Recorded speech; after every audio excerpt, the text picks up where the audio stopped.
Thanks so much, Sina, for the introduction, and Alex for hosting this event. This is really great. I'm going to be chatting today about scaling research through enablement. As Sina mentioned, I'm the VP of User Research at a company called User Interviews.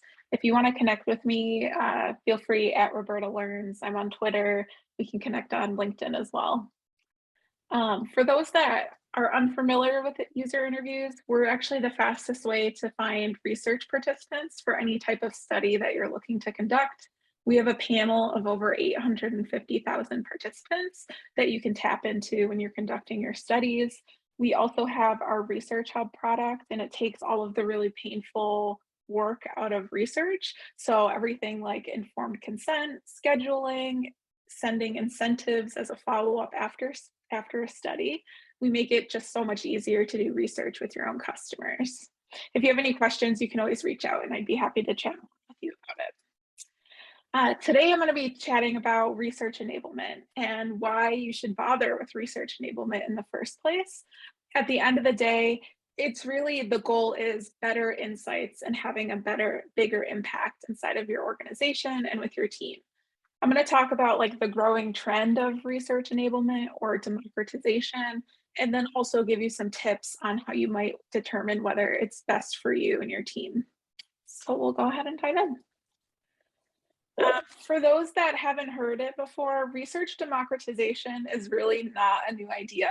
It's been around for a few years now, but it's really built upon the belief that empowering others to lead research, at the end of the day, leads to better business outcomes, better product decisions for you and your organization. And so at User Interviews specifically, research democratization actually was really organic on our team. Our co-founders actually started the company as a travel app, and they realized after they tried to launch it that nobody was interested in it. And why was nobody interested in it? They didn't do user research. So they actually ended up shutting down that idea. And then they decided the next time around when they were going to launch a product, they actually wanted to connect with people, make sure that it was solving a real need for customers for the market. And so that was really the highest priority. So they ended up doing some user research. I actually joined the user interviews team in July 2021. I was the first user researcher on the team, and by the time I got on the team, there was product managers, designers, marketers already doing research, which was really exciting. It was so ingrained in our culture at that point. My role when I was coming in was going to be really different than other people, other leaders, and other organizations. Instead of telling the story about why research is important, here's why you should do research, I could actually just focus on how we would enable our team to do research in a better way.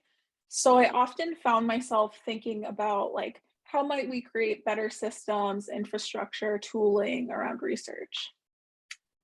At the same time that I was onboarding, I actually, one of my favorite books around research is Just Enough Research by Erica Hall.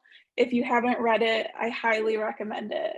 But in her book, she really talks about what the purpose of research is. And she explains it as a tool that can be used to acquire knowledge, which makes it really broad. If it's a tool to gain information, knowledge, then anybody should be able to use that tool. And it sounds really great in theory, but many of us, whether we're designers or researchers, we are craftspeople. We've spent years understanding how to conduct research, the nuance around research, best practices. And so it can be like a really scary concept to try and open that up for other people to do research who may not be as familiar. What happens when you open it up to a marketer or a product manager or even an engineer? What happens to quality or like the rigor or even bias? There's so much that can happen when you start to allow other people to do research. At the same time, I have been in environments where there was non-researchers already conducting research. I used to be on a call with like engineers where they would be talking to our customers and then immediately hop off the call and make changes to the code. And it was really beautiful to see. I think there's so much that can be gained by opening up research to non-researchers. And so at the end of the day, I actually believe that as researchers, as designers, our part of our goal and our roles is actually to create systems, structure, processes that will enable our team, research design team, to do research, but also our teammates to do research as well. At the end of the day, this information that we're gathering will help our business make better decisions and hopefully better products and societal changes as well. Um, One thing to keep in mind is that there's no one size fits all approach to research democratization or opening up enablement around research. It's really going to depend on you, your organization. There's so much nuance involved as well. And so some you might be thinking, should my organization actually democratize research in the first place? What I love to do is like flip it around, do some user research inside of your team and with yourself. I recommend that you first think about your own perspectives, experiences with research. You can think about what research actually means to you. How are you currently doing research on your team? And what are your views and perceptions around democratization or enablement? Are you worried about it? Are you concerned? Are you excited? That will all help just like you become more aware around some of the barriers and things that you'll have to consider if you decide that it's the right path for you and your team. Next, I recommend that you actually start to investigate your team, your organization, your company. Think about the type of decisions that happen inside of your company. Think about the type of data that your team uses to inform those decisions.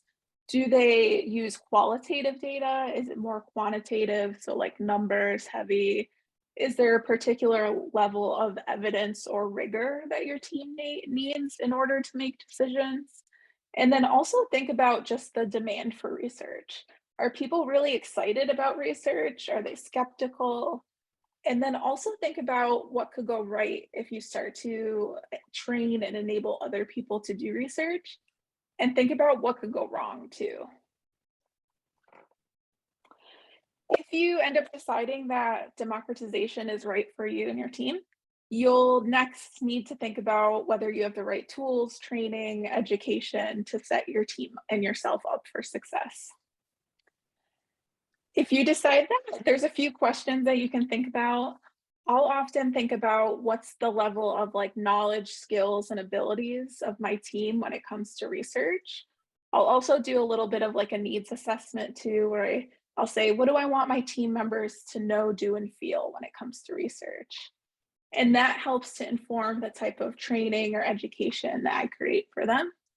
I'll also check in and just think about how I might measure progress over time. So if you're creating training programs, playbooks, workshops, or anything like that, how are you going to measure the success as you start to roll it out to your team? What type of guardrails or checks do you need to put in place? If you have 300 people on your team, if you start to let them all do research one day, it could get a little crazy. So you might want to put some checks in there for them as well. I do want to take some time to just share about some of the research enablement model that we ended up creating at user interviews to make this a little bit more tangible for folks. So when I was creating the enablement program on our team, I actually thought about the moments of need that the researchers and teammates on my team were going through. So were they learning about research for the first time, or were they really trying to get just ongoing support and guidance?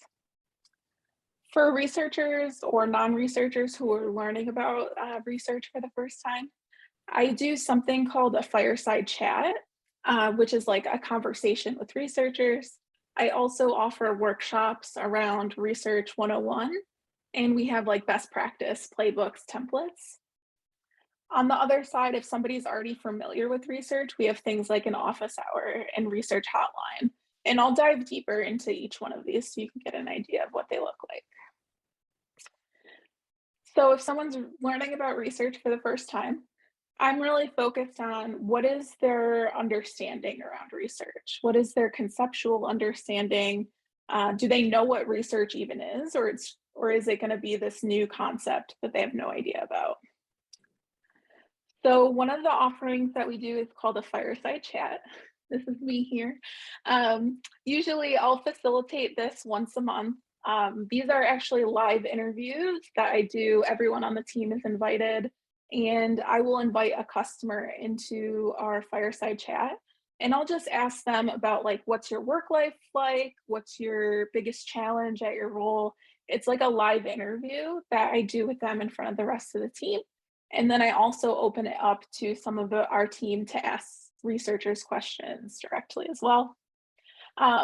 One thing to know is because our product is a research product, typically I'm conducting research with researchers, so it can be a little meta in that sense. The next offering that we have is research fundamentals workshops. These are really when somebody is looking to understand more around what research is and potentially start to dip their toe into conducting research themselves. So I have 4 different sessions. First one is really talking about like our own research framework on the team. I also will introduce research methods, different types of research methods that the teams can use, one-on-one interviews, surveys, etc. I'll also chat with people about how to engage customers in research studies. So that's really all about research recruitment, how to send incentives, stuff like that. And then the final session really talks about how do you analyze your findings from a research study. So really try to walk our team end to end through what research is like. I found that these workshops actually give them a huge appreciation for our work because they didn't actually understand everything that was involved. The second moment of need that I'm usually chatting about with our team is when they want to expand their knowledge. So they already have an understanding about what research is and they want to grow, learn more. We have a few offerings here. One of them is our research playbook. So this is, we created this on Confluence. It provides links to best practice tips, templates that our team has made. So we will have things like a research plan. If you want to set up a survey, we have templates for that too that our team can use if they want to run studies.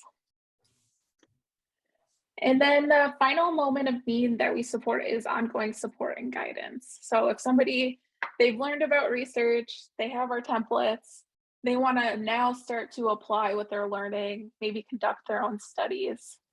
I offer office hours for our team. This is usually done. I have like a Calendly link. People can schedule time with me every other week.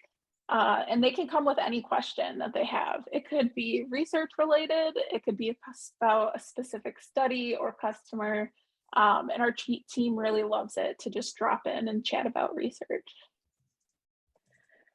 We also have a research hotline as well. This is on Slack. So we have Slack as our in-house messenger. So anybody can post a question that they have and a member of our research team will respond within a few hours. It's usually pretty quick. And then we get that answered for them. If they want more like personalized time, they can come to the office hours as well. So I joined in 2021, so it's almost been a whole year. It's like 9-10 months now, but we've had a huge impact with our enablement program.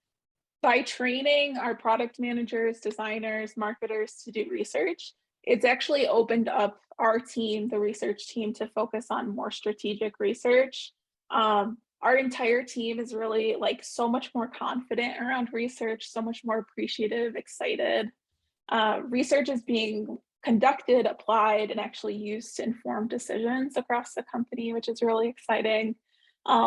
Lots of customer empathy, and then we're also starting to see a huge demand for more research to get done as well. And over the next few months, I'm actually going to be iterating on our research enablement framework as well. So I'm going to be formalizing some of the coaching offerings that we have. We're starting to dip our toe into like different methods too, like usability testing. So I'll be offering like new training for that. I'll also be blending in different touch points for different types of projects and introducing new research methods too. So just a quick recap. Why should you democratize or create a research enablement program? At the end of the day, it'll help to lead to better insights and impact your team to make better business decisions. It's important if you're thinking about research enablement that there is not a one size fits all approach to it. You want to think about your business, your own perception, what does your team need to know, the tools that you have. And then finally, when it comes to research enablement, it's really this living, breathing organism on your team. You're going to be constantly revisiting, updating it over time. What worked 9 months ago for my team is not the same thing that it's going to work now. So constantly making sure you're coming back and updating that and revisiting it. But appreciate everyone for listening. Feel free, you can reach out to me at roberta@userinterviews.com if you have any questions, and I'll also be around for the Q&A after as well. Thanks so much, Roberta. Yeah, thanks. So we already have some questions, but I want to invite everyone to like share your questions in the chat, and also like if you want, you could also like turn on your microphone and ask your question right away. We do have a few more minutes and have time for that. But like I would start with one question from the chat. Like you mentioned the live interviews, the fireside chats you do with the customers. Maybe you could tell us a little bit more about like what this is about. I know you already like covered some of this, and also like I would be curious to learn about how like customers react when they are part of such a huge session with so many participants. Yeah, so our company is around 100 people right now. Typically for the fireside chats, there's usually around like 40, 50 people that come live, and then we also record it. When I reach out to researchers to participate, our customers to participate in it, they know what's going to happen, so they're not surprised with the amount of people, thankfully.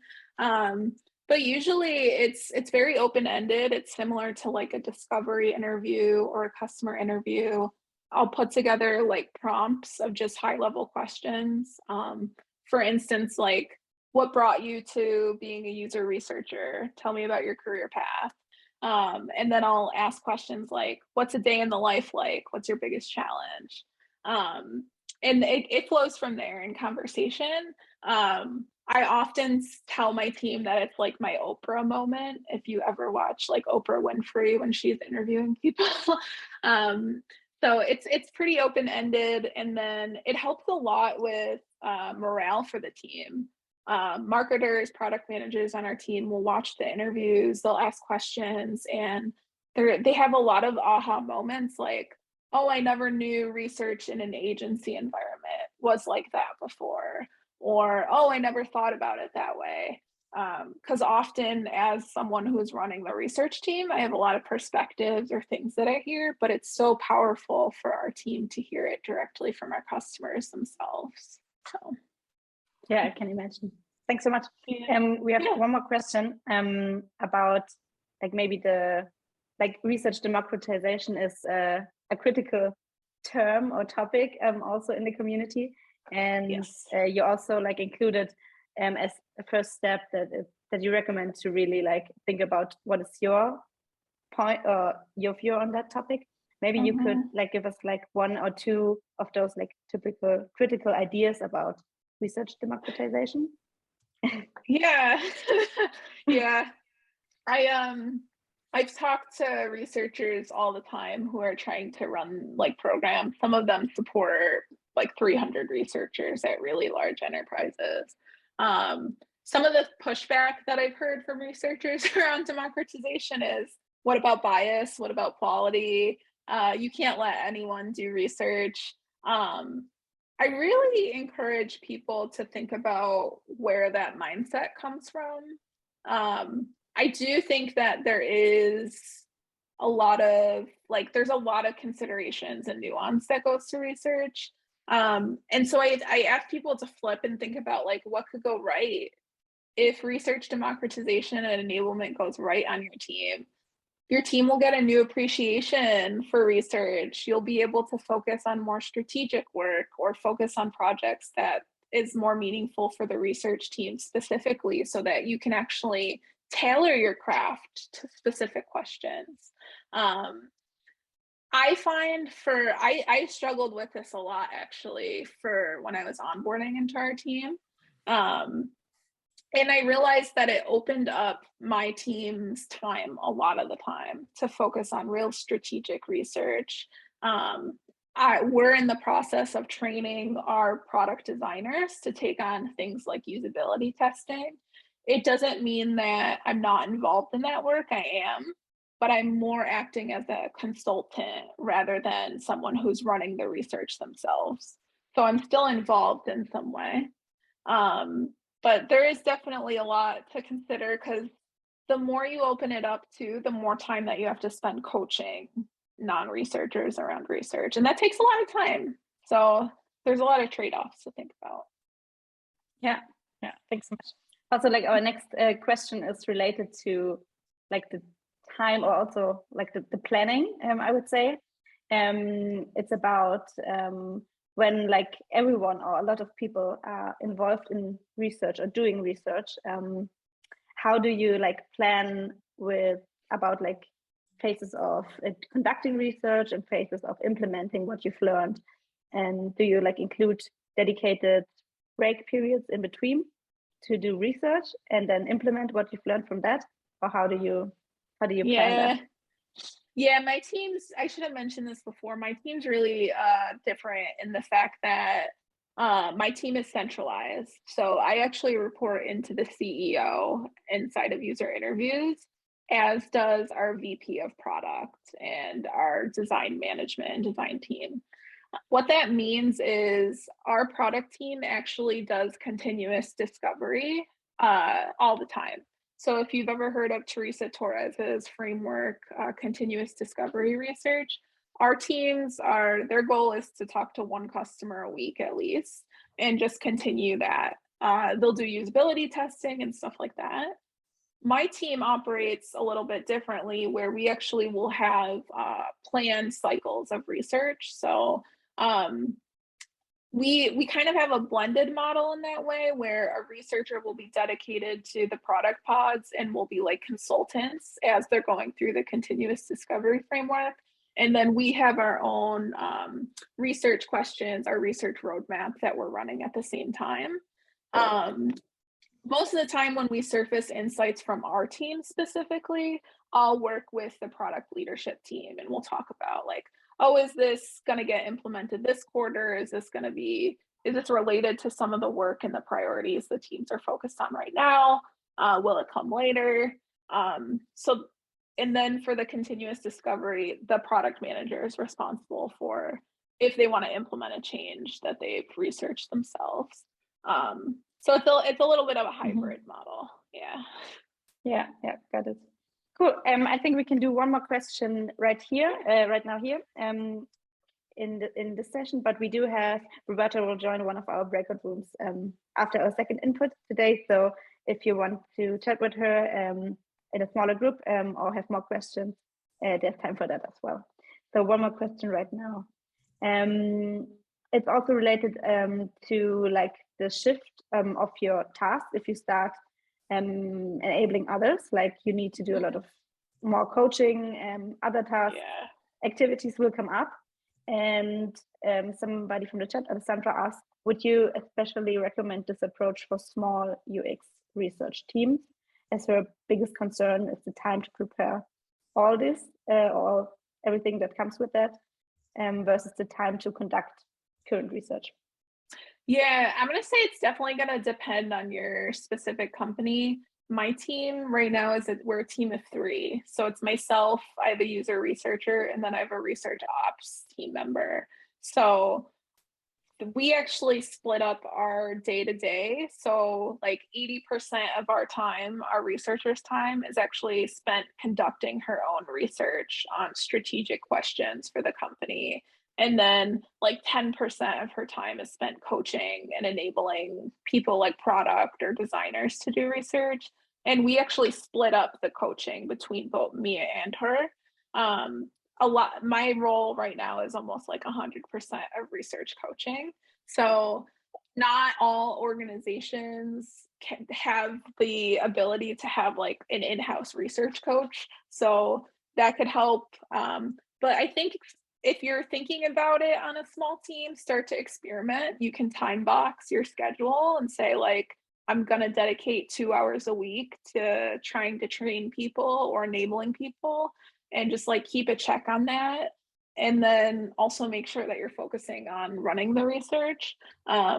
You may find out that you don't have enough time to coach, and that can be a story for your team about why you need to hire another person for the team. There's so much demand, but I don't have enough time to train all these people. So like, let's hire another researcher to join the team. So there's a lot of like playing around that you could do with the model and the time percentages for yourself. Thanks so much, Roberta, for answering our questions. That was super insightful, your presentation, and it's great to have you here.